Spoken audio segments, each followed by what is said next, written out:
Bonjour à toutes et à tous, j'espère que vous allez bien. On se retrouve pour le brief du mercredi 19 novembre, il est 8 heures. Aujourd'hui, on va parler donc des news économiques, du ratio long and short, du funding, open interest, des liquidations. On regardera ce que font les whales en finissant par l'analyse technique de Bitcoin. Mais avant ça, on va regarder donc ce qui s'est passé hier. On a eu pas mal de mouvements hier sur Bitcoin, notamment un rebond. On a été également rejeté par donc le FVG H4 que nous avions juste ici.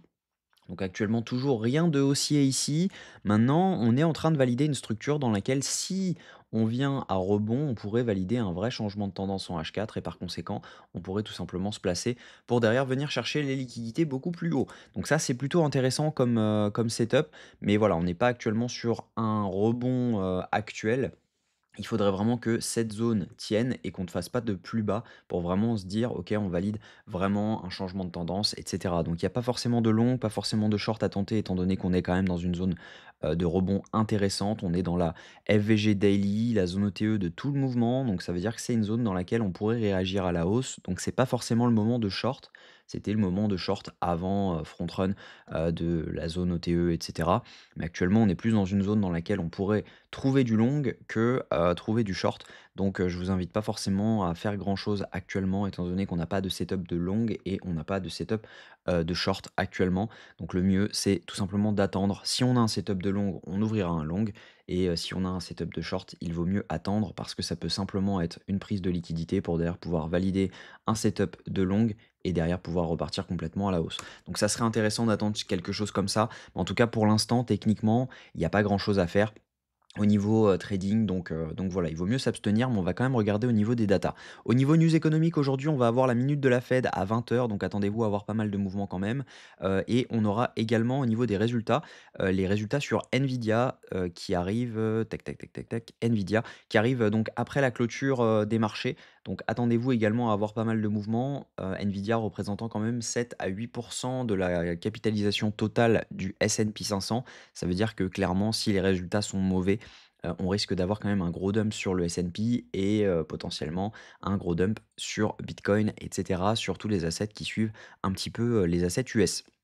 Au niveau, au niveau, crypto bubble, ce qu'on voit, c'est qu'on a du vert à peu près partout. On a des alts qui performent beaucoup mieux que Bitcoin. Donc on a une Bitcoin dominance qui est en train de chuter, globalement. On a donc des alts comme le MIX, comme le STRK, comme le FET, le IP, le AB, qui, performent plutôt bien. Le Aster également a bien performé hier. Il est actuellement dans une zone de rejet, donc à voir si jamais il y a un setup. Moi personnellement, j'avais acheté à 1,1 dessus en spot. Je l'avais call dans la school quand, quand elle était encore en service sur les calls. Bien sûr, les prochains seront, publiquement sur le groupe public Discord, donc n'hésitez pas à le rejoindre. Donc je l'avais acheté à 1,1, je l'ai revendu cette nuit, donc mon ordre a été fill à 1,4, donc plutôt intéressant. Ça fait un plus 30, ça fait un plus 27 je crois, quelque chose comme ça, j'ai même pas calculé. Mais en tout cas, c'est plutôt intéressant. C'était un beau call parce que, ça fait environ entre 20-25 et 30 en l'espace de 3 semaines, donc c'est plutôt pas mal. Au niveau funding open interest, ce qu'on voit, c'est que on a donc eu un up sur l'open interest, mais vraiment c'est très faiblard en ce moment. Il se passe pas grand-chose, hein, on le voit clairement. On a, l'open interest qui ne bouge pas.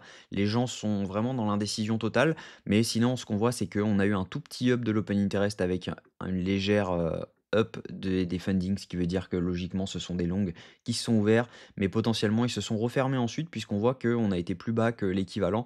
Donc logiquement ils se sont refermés ensuite, c'était plutôt des scalpers. Donc voilà, il faut faire vraiment attention en ce moment, on est dans une indécision totale. Donc personnellement, je dirais que c'est pas forcément le bon moment pour pouvoir ouvrir des positions et le marché se le fait sentir, hein. On a vraiment donc il se passe pas grand-chose au niveau, open interest et funding actuellement, donc c'est pas forcément une data à prendre en compte. Au niveau des liquidations, on voit qu'on a liquidé donc les 93 125 $. On a pris une partie du cluster qui se trouvait à 94 000 $. On a été rejeté par ce cluster et on voit clairement que, bah, il reste encore pas mal de liquidités au nord, mais on en a quasiment autant au nord qu'au sud.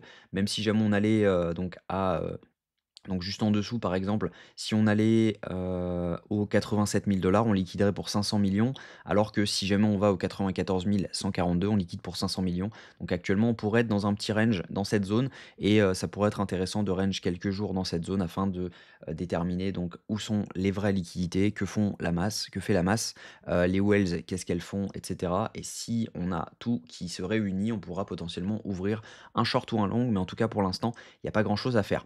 Donc au niveau niveau de ce que font les whales vendent ce mouvement, donc c'est la même chose. On est dans une zone clé normalement pour un retournement et bah, elles continuent à vendre ce mouvement, donc clairement pas forcément intéressant. Les micro whales également, elles rachètent tout petit peu, ce mouvement-ci, donc sur cette zone, de rebond potentiel. Les retails également, mais les whales ne suivent pas du tout. Elles ont revendu pour près de 100 millions de dollars entre cette nuit et maintenant.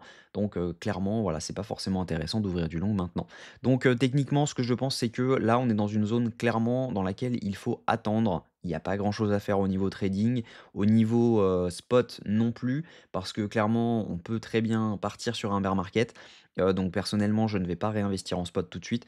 Mais voilà, si on regarde maintenant, bah, on a rebondi, sur le POS, de ce mouvement-ci. On a également rebondi sur les 50 du FVG daily que nous avions donc juste ici dans cette zone. Donc clairement, pour l'instant, c'est dans une zone haussière, mais on n'a pas encore de setup haussier. Donc il vaut mieux prioriser une attente et potentiellement viser un peu plus haut. Moi, j'aurais tendance à dire que logiquement, on pourrait se retourner dans cette zone, même si jamais on fait un swap, logiquement, on devrait pouvoir se retourner pour pouvoir partir à la hausse.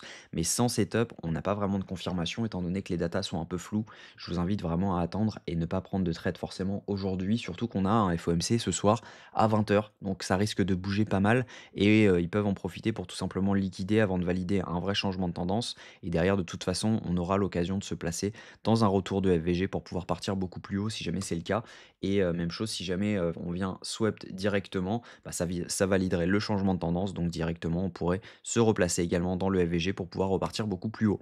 Donc voilà le plan. Actuellement, c'est un peu flou. Donc l'idée, c'est d'attendre un setup clair avec des datas claires pour tout simplement prendre un trade de façon très claire. Donc voilà, je vous souhaite une bonne journée. J'espère que cette vidéo vous a plu. Si c'est le cas, je vous invite à vous abonner, à liker et à commenter ce que vous en pensez. On se retrouve demain à la même heure. Prenez soin de vous.